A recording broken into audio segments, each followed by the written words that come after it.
물론 여긴 국민 라디오.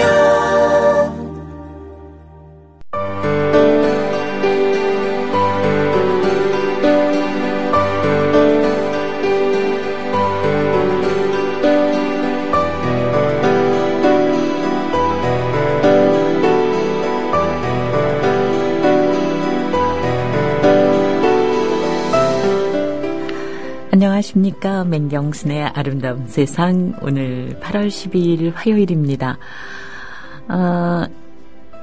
인터넷에서 그런 글을 봤어요. 제가 아는 젊은 여성인데요. 결혼한 언니가 어느덧 아이 둘을 낳고 어느 날 친정에 와서 하루 자고 가는데 아침에 보니까 그 언니 구두가 유난히 헤어지고 오래된 구두 같아 보이는 게 참 가슴 아팠다고 합니다. 그렇게 멋쟁이였던 언니가. 결혼한 여성들이야 다 실감하는 변화의 과정이죠. 그런데 그죠. 동물들도 봐도 그래요. 새끼 낳기 전에는 천방지축 까불까불하고 그런 얼굴이다가 어느 날 새끼를 낳고 나서는 한없이 얼굴이 좀 달라져 보이죠. 우리말로 그냥 편하게 어른스러워졌다고 표현하지만 참 그 얼굴이 깊어 보입니다. 무엇이 그렇게 만들까요? 인생에서 만나는 여러 가지 고통이 인간을 그리고 심지어는 동물의 얼굴까지 변화시키는 것 같습니다. 그런데 누구 때문에 산다라는 말이 참 어떨 때는 치사스럽지만 그렇게 내 목숨 걸고 살 수 있는 대상이 있다는 것도 좋은 일이 아닌가 싶습니다. 이 시간 듣는 여러분은 누구 때문에 사세요? 네, 이런 질문을 여러분께 남겨두고 음악으로 시작하겠습니다. 그 전에 날토님이 미리 출첵하신다고 8시 53분에 오셨습니다. 어디 가시는데요? 네, 헬레나님 배터리가 다 된 걸 모르고 나왔어요. 곧 꺼질 것 같아요. 시작 멘트 꼭 들어야 되는데 유난히 앞 시간이 길게 느껴지는 오늘입니다 하셨어요. 문강님은 하트를 거느리고 오셨고요.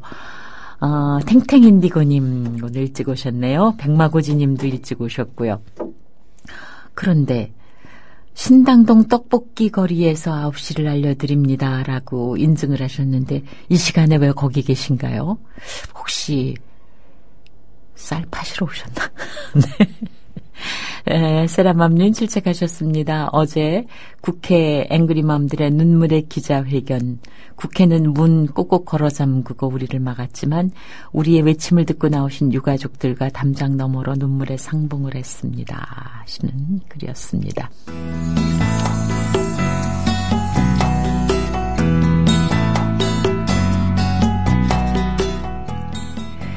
네, 대신 읽어주는 문학 이야기입니다. 추계에 대해서 강의하시는 김동수 선생님 나오셨어요. 안녕하세요. 네, 안녕하세요. 네, 이제 개학이 다가오시니까 네. 조금 불안하네요, 진짜. 불안하세요? 네. 그 일요일 저녁의 느낌. 아, 네네네. 알겠어요. 무슨 느낌인지. 느낌 네. 아니까. 네. 아직 일요일 저녁까지는 안 됐는데요. 네. 네. 학생들은 한 8월 중순쯤 하는 것 같고, 저는 이제 9월 초거든요. 네. 예, 대학은 9월 초니까. 근데 가르치시는 분이 그러시니 나와야 하는 학생들은 더 무겁겠죠? 아유, 학생들 보는 게 기다려집니다. 네. 아유, 방학이 빨리 끝났으면 좋겠네요. 네, 공식적인 발언이었습니다. 네. 자, 오늘은 어떤 책 이야기 해주시겠어요? 네, 오늘은 밀란 쿤데라의 네. 참을 수 없는 존재의 가벼움이라는 네네. 책을 가지고 왔습니다. 네. 너무들 잘 아시고, 특히 영화가 이제 많이 유명해서. 그죠. 예, 누구였죠? 줄리엣 비노시하고 네. 다니엘 데이루스가 나왔던 네. 예, 영화가 아마 보신 분들도 많이 계실 거고요. 저는 다는 못 보고 네. 부분을 본 것 같아요. 네. 예. 영화가 좀 셌죠. 예. 그 생물 수위가- 못 봐가지고. 네. 예. 1929년도 체코 출신이고요. 네. 예, 이제 체코가 이제 이거 노벨 문학상 받았나요? 아니요, 못 안 받았어요. 받았어요? 네. 저도 참 이해할 수 없는 왜 밀란 쿤데라에게 네. 노벨상을 안 주는지. 네. 저 이런 말 하면 또 야단 들을지 모르겠지만 저는 사실 한국 작가들이 왜 노벨상을 아직 받는 사람이 없는지보다 도대체 왜 밀란 쿤데라가 노벨상을 못 받는지가 참 궁금한데요. 제가 볼 때 뭐 20세기 최고의 작가 네. 중에 한 명이라고 할 만한데 네. 뭐 능히 그렇게 불러도 부족함이 네. 없을 만한 저는 작가인데도 물론 불구하고 받았겠거니 생각했네요. 예. 네. 그렇게 알고 계신 분들도 많으시더라고요. 네. 예. 그래서 그 체코 출신 소설가고요.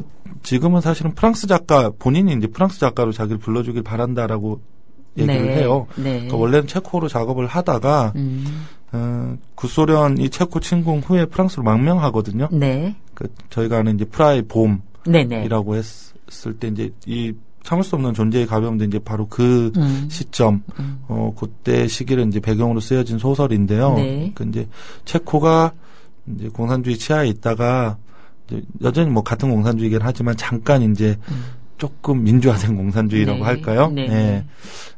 그 이제 68년에 있었는데 바로 이제 6개월 만에 소련에서 침공을 해가지고 이제 네. 다시 체코를 이제 네. 점령하기 시작하죠. 네. 이제 그런 와중에 이제 프랑스로 망명하고 체코에서 시민권도 박탈당하고 뭐 그러면서 이제 그 다음부터는 프랑스어로 계속 작업을 했어요.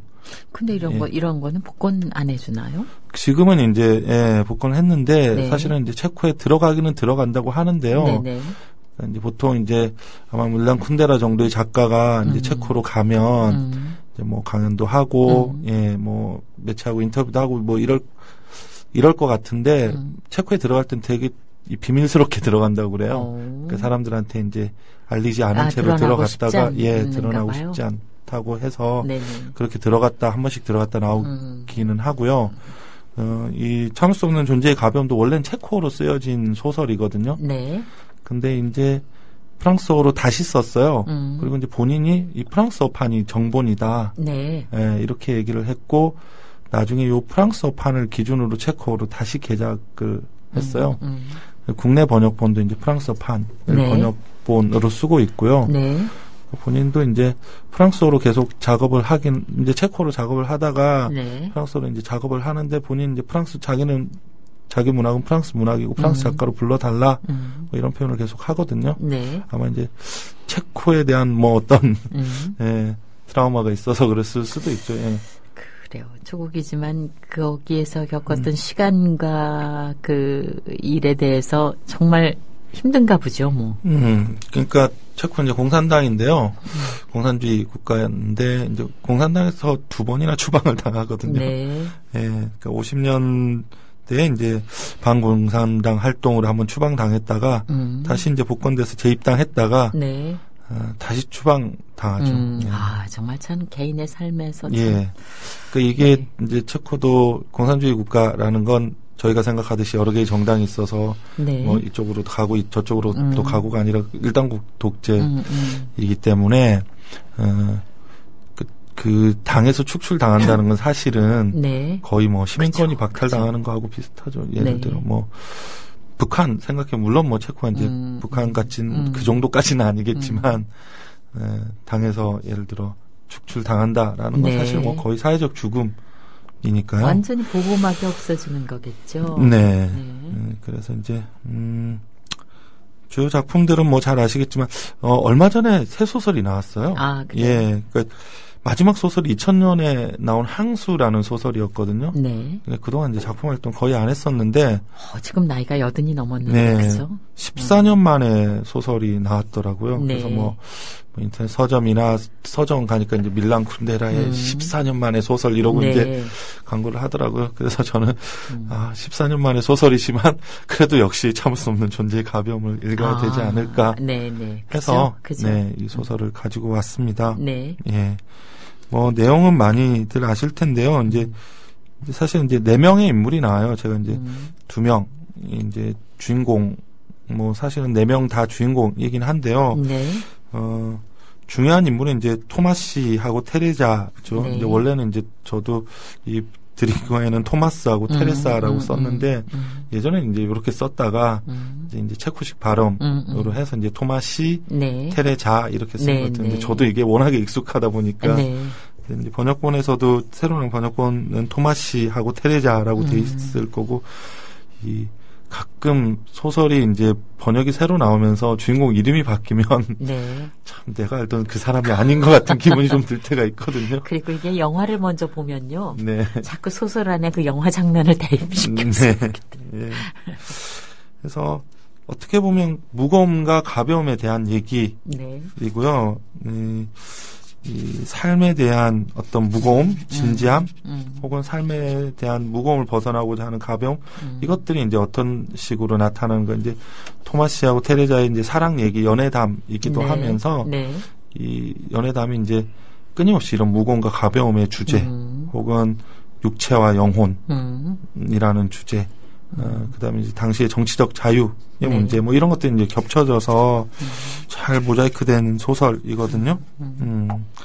그래서 뭐 이 스토리라고 얘기할 거예요. 내용을 얘기하자면 내용은 사실은 어떻게, 왜냐하면 이 소설 자체도 시간 순으로 쓰여진 게 아니에요. 네. 시간 순으로 쓰여진 게 아니고, 왜냐하면 이제 연애담이라고 생각했을 때 그 연애담이 시간 순으로 쓰여지면 되게 통속적이게 되잖아요. 사실은 읽기는 편한데. 읽기는 편한데 둘이 만나서 뭐 네. 사랑하고 갈등하다가 네. 마지막에 이제 토마스와 테레자, 그 영화 보신 분들도 아시겠지만 이 죽음을 맞이하거든요. 네. 이제 시골로 내려가서 마지막에 살다가 이제 뭐 시골에 이제 동네 사람들이죠. 동네 사람들하고 이제 차를 타고 나가서 술을 네. 먹고 네. 이제 뭐 춤도 추고 그러고 네. 돌아오다가 이제 교통사고를 당해서 죽는데 네. 이게 이제 사실은 둘 이야기의 끝이죠. 시간 순으로 보면 끝인데 네. 이게 마지막 장면으로 처리가 안 되고요. 네. 마지막 장면이 이 춤추고 술 먹고 이 즐겁게 친구들하고 이제 아, 어울리는 장면으로 끝나요. 그 마치 이제 이게 굉장히 비극처럼 아. 이렇게 끝나는 게 아니라 네. 그 마지막에 이 둘의 사랑의 즐거운 장면으로 네네. 끝나는데요. 작가의 배려일까? 뭐 그렇기도 한 것 같아요. 아니면은 그 시제를 이렇게 흐트러 놓는다는 거는 읽는 사람에게 이렇게 긴장감을 네. 지속시키는 것 같아요. 그렇죠. 예. 그 소설도 중간에 이제 제목들이 있는데 소제목들이 있는데 7개의 장으로 꾸려져 있거든요. 네. 근데 이제 1부가 가벼움과 무거움, 영혼과 육체, 그다음에 이제 2부가 이제 영혼과 육체, 3부가 이해받지 못한 말들, 4부가 다시 영혼과 육체예요. 다시 반복되죠. 네. 5부는 다시 가벼움과 무거움이고 6부는 이제 대장정, 7부는 카레닌의 미소 이렇게 되거든요. 네. 이제 카레닌은 데리고 있는 개예요. 네. 예, 테레자가. 그래서 이제 이 계속 이제 둘의 관계가 반복되죠. 갈등이 반복되면서 또 새롭게 변화하기도 하고 이제 인물들은 토마시는 외과 의사예요. 네. 그러니까 바람둥이죠. 전형적인 이제 뭐 서정적 바람둥이. 뭐 본인이 이렇게 표현하는데 네. 예, 끊임없이 여자들과 새로운 육체 관계를 맺는 그런 표현도 가능해요. 네, 예. 그래서 가벼움을 추구하는 인물이죠. 네. 예, 여자들과의 관계에서 이제 토마시가 하는 말이 있는데 이제 독일어로 이제 한 번은 아무것도 아니다. 뭐 einmal ist kein mal이라는 표현인데 그러니까 한 번은 없는 거랑 똑같다 이렇게 얘기하거든요. 그러니까 여성과의 관계도 한 번이면 끝이에요. 그리고 이제 그 관계는 사실은 있기도 하면서 없기도 하고 그러니까 어떻게 보면 이제 수많은 여성들을 뭐 소위 말하자면 정복하는 근데 뭐 이걸 또 이제 이 말 그대로 서정적 바람둥이라서 이걸 이제 강변하는 바람둥이. 예. 그러니까 이렇게 이제 소설에서 쿤데라는 이런 식으로 묘사를 하거든요. 네. 그러니까 인간이라는 건 대부분은 다 비슷하다. 네. 대부분 다 비슷한데 인간들 사이의 차이라는 건 아주 작은 부분들인 네. 거죠. 그 사람이 이제 대부분의 이 본질적인 측면에서는 인간이란 건 거의 다 비슷한데 네. 아주 사소한 것들이 다른데 네. 이 토마시에게는 그 사소한 것들은 보통의 네. 경우에는 이제 발견되기 힘든 사소함들. 네. 그렇죠. 그래서 그 여성과 이 아주 예민한 관계를 맺어야지만 네. 찾을 수 있는. 네. 그래서 이 토마시는 이제 사실은 매번 새로운 것을 찾는다라는 게 이제 바람둥이이기도 하지만 이 새로운 인간들을 찾아가는 혹은 인간에게서 익숙하지 않은 것을 찾아가는. 네. 그래서 이게 이제 묘하게 이제 정치적 주제하고 결합되거든요. 이제 여기서 이제 뭐 키치라는 얘기가 나오는데요. 네. 예를 들면 이제 그 토마스가 바람을 피는 상대 중에 하나가 이제 사비나라는 여성인데 네. 뭐 애인이죠. 네. 그 다른 사람들하고는 이제 이례적인 관계를 맺는데 이 사비나라는 여성과는 지속적인 관계를 맺어요. 네. 테레자를 끊임없이 괴롭히는데 근데 이제 사비나가 얘기하는 게 자기는 이제 혐오하는 게 사비나가 공산주의를 싫어하는 건 윤리적인 이유가 아니라 미학적인 이유다. 그 5월 1일 노동절에 보여지는 그 미학적인 천박함. 쉽게 얘기하면 저희가 이제 북한에서 봤을 때 북한의 어떤 선전선동 예술 같은 거 볼 때 느껴지는 어떤 그런 기분들. 근데 이제 이 사비나가 그건 이제 키치라고 얘기하거든요. 이제 키치라고 얘기하면 뭐냐면 이제 키치가 이제 예술에서 낡은 것, 익숙한 것, 뭐 이런 것들인데 그 이발소 그림 생각하시면 돼요. 뭐 화장실에 가면 붙어 있는 그림들. 그러니까 아름답고 예쁘지만 되게 낡고 뭐 평범하다고 얘기할까요? 익숙하고 왠지 그래서 귀해 보이지 않는. 그렇죠. 그래서 뭐 새롭거나 어떤 개성적인 측면은 전혀 없는. 이제 사비나가 싫어하는 건 그런 건데요. 그래서 사비나는 이 공산주의뿐만 아니라 이 민주주의 이 사회인 미국에 가서도 이런 걸 똑같이 느끼거든요. 그러니까 예를 들어 미국에 갔을 때 이제 한 상호노원이 이제 자기를 안내해주면서 공원에서 이제 뛰노는 아이들을 보면서 저 뛰노는 아이들을 보세요. 저게 제가 말한 행복입니다.라고 얘기했을 때 자기는 말할 수 없는 그런 그 거부감을 느꼈다. 공산주의 사회에서 느꼈던 것과 마찬가지 어떤 거부감. 그래서 나중에 이제 이 사비나라는 인물은 체코에 있다가 미국으로 망명하거든요. 근데 이제 미국에 있는 사람들이 이제 자신의 예술을 소개할 때 계속해서 공산주의에 저항한 작가 이렇게 얘기를 하는 거예요. 본인은 그게 너무 싫은 거죠. 얘네들도 마찬가지 애들이다. 그래서 뭐 이렇게 얘기하거든요. 이제 기치의 다양한 종류가 있다. 유대인 기치, 민주주의 기치, 공산주의 기치, 뭐 기독교 기치, 뭐 그러니까 계속해서 이제 낡은 것들, 익숙한 것들에 머물러 있고 스스로 이제 새로운 것들을 만들지 않는 사람들을 거부하는데 이제 토마시도 사실은 그런 인물이죠. 이제 토마시가 지향하는 가벼움이라는 건 이 공산주의 국가가 얘기하는 그런 무거움, 끊임없이 이 같은 것들을 생각하고 같은 것을 바라보게 하는 이런 어떤 공산주의 국가의 이 획일성을 반대하는 가벼움이거든요. 그래서 이제 끊임없이 바람을 피는데 그게 그렇게 연결이. 근데 정작 이 토마시는 사실은 이 끊임없이 가벼움을 지향하면서 무거움 때문에 이 몰락하는 인물이에요. 그러니까 외과 의사였다가 신경외과 의사였는데 어느 날 칼럼을 쓰거든요. 독자 투골 안에 이제 칼럼을 쓰는데 거기서 이제 오이디푸스 왕에 대한 얘기를 해요. 그 오이디푸스 왕 얘기를 하면서 어떤 얘기를 하냐면 그 오이디푸스 왕이 이제 신탁을 받고 결국은 이제 자신이 몰랐던 상태에서 아버지를 죽이고 어머니와 동침하게 되고 이제 자신을 낳게 되는데 이제 토마시는 이제 이렇게 생각을 하는 거죠. 오이디푸스 왕이 이제 그 사실을 알고 나서 나는 아무것도 몰랐다라고 항변하지 않고 스스로 이제 눈을 뽑아버리죠. 그죠. 이게 어떻게 보면 정말 훌륭하고 위대한 인간일 수 있는 이유라는 거거든요. 뭐냐면 자신이 알고 행하지 않았음에도 불구하고 자신의 행위의 책임을 자기가 지려고 하는. 아이고 너무나 많은 걸 요구하는. 그래서 토마스가 이렇게 얘기를 해요. 이제 공산주의자들이 수많은 이제 잘못을 저질렀을 때 그들은 이제 자기는 몰랐다. 우리는 그걸 다 좋은 거라고 했을 거다라고 하는데 이제 칼럼에 이제 이런 식으로 하거든요. 문제는 몰랐다고 해서 그들이 과연 결백한가에 있다. 권자에 앉은 바보가 단지 그가 바보라는 사실 하나로 모든 책임에서 벗어날 수 있을까? 이런 걸 이제 칼럼에 실죠. 근데 이제 그걸 칼럼에 실으니까 이제 정부에서 이제 이 토마시에게 그것에 대해서 이제 철회를 요구하고 사실은 토마시는 이걸 철회하면 이제 자신의 외과 의사의 지위가 이제 보장되는 건데 철회하지 않죠. 그래서 이제 그 지위를 박탈당하고 유리창을 닫게 돼요. 근데 오히려 이제 그러면서 자신 자유로움을 느끼게 되거든요. 이 소설이 참 좋은 소설이라고 생각이 드는 게 이제 상당히 풍부한 얘기를 많이 하고 있거든요. 근데 그거를 정말 잘 풀어서 네. 묵직하게 전해주는 네, 것이 그래서 이 저자의 토마스 씨는 가벼운 인물이기도 하면서 사실은 굉장히 무거운 인물이죠. 원래 무거운 인물이에요. 끊임없이 네. 고민이 많은 사람이고 네, 네. 그래서 이제 자신을 이제 공산주의의 이념에 맞추려는 네. 그런 것에 대해서 이제 거부하죠. 거부하고 이제 유리창 닫기가 되고 계속 이제 그 와중에도 바람을 피는데요.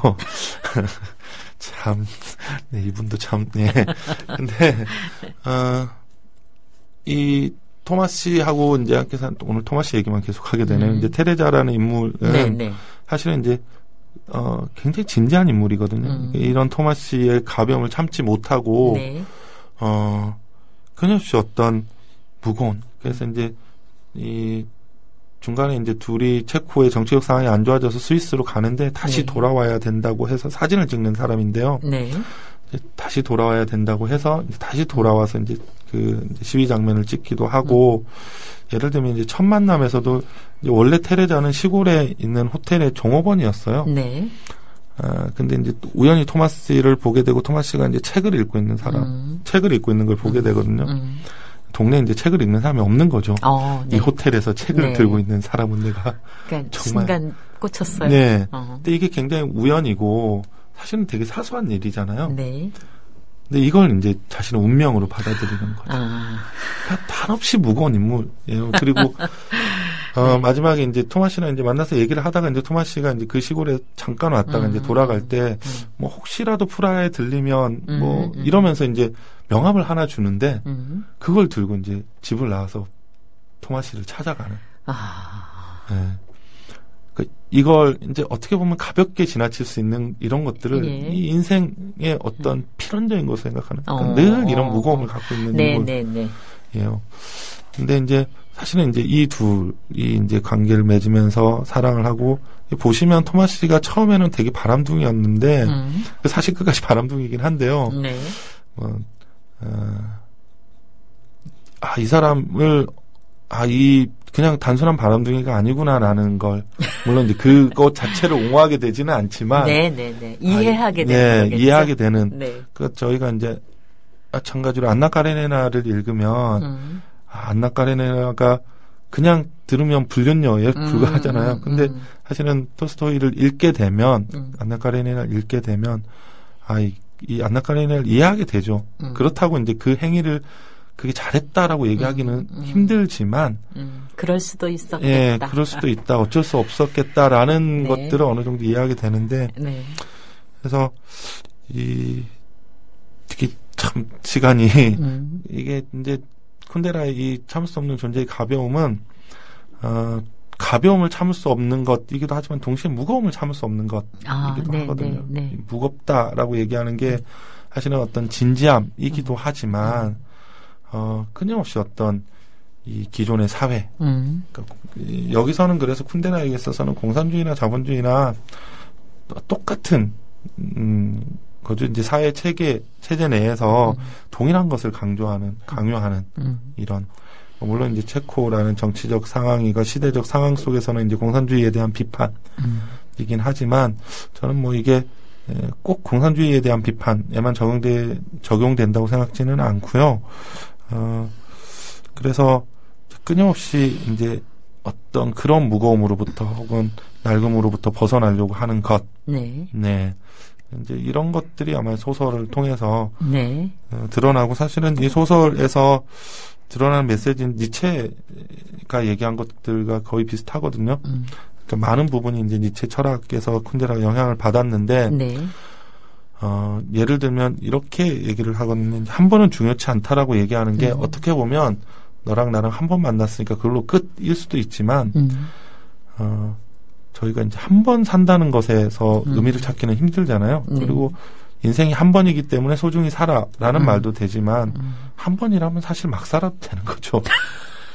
그래서 니체가 했던 것 중에 이제 영혼 회귀라는 게 계속해서 돌아온다는 거죠. 네, 네. 그러니까 지금의 순간이 영원히 돌아온다면 너는 어떤 행동을 할 것이냐. 만약에 이 삶을 수백 번, 수만 번 다시 살게 된다면, 네. 어떻게 보면 이제 저변에 흐르는 메시지는 뭐 그런 걸 수도 있죠. 예. 그러니까 주제가 상당히 무거운데 또 그렇죠. 주제가 무거운데 결코 가볍지 않은데. 근데 소설은 그 네. 무겁기 때문에 막 네. 이 어렵게 막 이 뭐라 그럴까요? 이런 식으로 풀어내는 게 아니라 네. 그래서 참 훌륭한 소설이라는 생각이 드는데 읽어보시면 재밌어요. 네. 참 신기하게도. 네. 좋은 건축물이라는 거는 왜 그 기초가 감당해야 될 구조물의 무게라든가 이런 거를 다 생각해야 되잖아요. 근데 정말 이 무거운 주제를 어떤 그 한 편의 소설이라는 부피 안에 잘 이렇게 배치해서 쓴 것 같습니다. 네. 네. 네, 한번 읽어보시면 네. 그 밀란 쿤데라 뭐 새로운 소설이 나왔다고 그래서 네. 저도 뭐 새로운 소설 읽어보셔도 좋지만 네. 안 읽어보신 분들은 네. 그러니까 요 책만큼은 영화로만 네. 보신 분들은 이 책만큼은 꼭 한번 읽어보시라고 네. 말씀을 한번 드리고 싶거든요. 네. 드디어 이제 그 일요일 아침 정도까지 오신 김동수 선생님의 설로 무겁네요. 밀란 쿤데라의 참을 수 없는 존재의 가벼움 이야기 들었습니다. 고맙습니다. 네, 고맙습니다. 네. 국민 라디오 지지하는 4가지 방법 아시나요? 다운로드하기, 별점 주기, 댓글 달기, 구독하기. 국민 라디오를 보다 많은 이들에게 전할 수 있는 가장 손쉬운 방법. 다운로드하기, 별점 주기, 댓글 달기, 구독하기. 잊지 마세요. 다운로드하기, 별점 주기, 댓글 달기, 구독하기.